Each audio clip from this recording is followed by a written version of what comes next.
I'm Thomas. I wrote this book for you.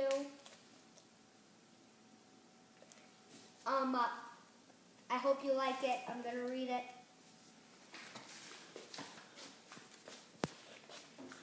A wolf is a friend. Howl.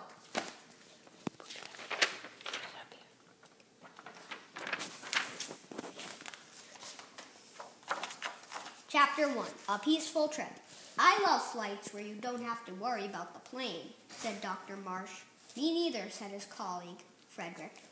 Dr. Marsh, his colleague, and 15 other men were on a plane going to Canada. Even though he was a doctor, Dr. Marsh was a funny man. He always wore hats that didn't go with his coats and shirts.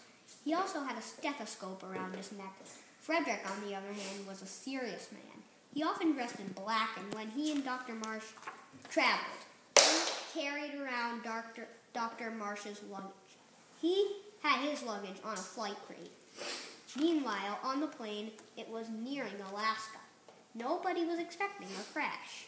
But no one knew, even the captain, that some object was going to crash into the plane. Crash! The captain shouted. Inanimate object impact. Hurry to the emergency plane. The plane did not get to Canada yet. They were on the Alaskan coast. They had to build a camp of some sort, and they did not know where food and water was. Life was hard. Inside Dr. Marsh's hut, Dr. Marsh and Frederick didn't enjoy the new life. They lived in a one-room cabin. They had no beds. They slept on the floor. The bread was hard, and the water brought from the well was salty and brittle. They even had to wear the same ripped and tattered clothes every day.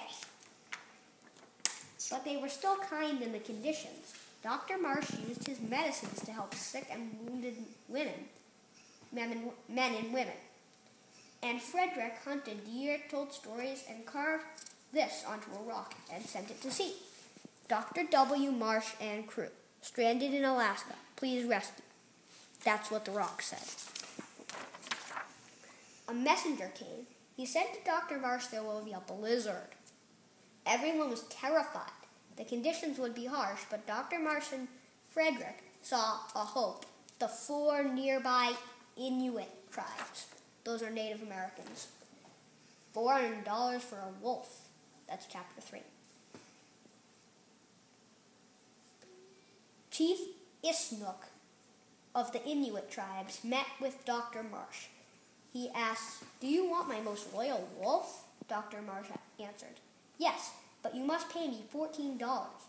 Dr. Marsh paid the money. Chief Inuit also told Dr. Marsh that he would bring 58 Inuit men to the camp and a clever Inuit elder named Yin Wah. They promised to help each other in the winter. The wolf was useful too. It helped the 58 Inuit men hunt. The Inuit also put an end to the men sleeping on the floor in one-room cabins. Some men slept in Inuit igloos. Inside the igloos were wooden beds with animal skins and blankets. Inuit kids played with the kids of the men, and the wolves had puppies. And the wolf had puppies with another loyal wolf.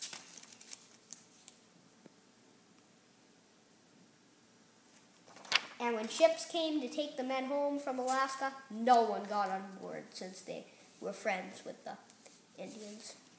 Chapter 4. Meetings with the Inuit. Dr. Marsh, Frederick, and another man named James Clockworth went to several meetings with the Inuit right before the blizzard. When the blizzard finally arrived, it was harsh for both men and Inuit. Much of the igloo ice started to melt, and many died. The blizzard lasted 20 days.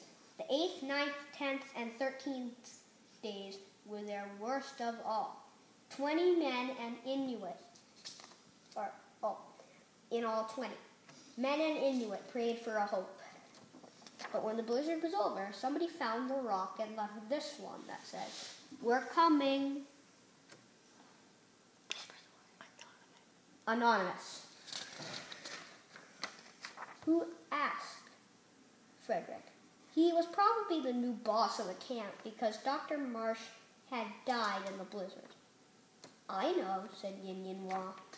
Chapter 5, Together in the Winter. 4,000 search and rescue Navy ships took the men home. The Inuit said goodbye. The end.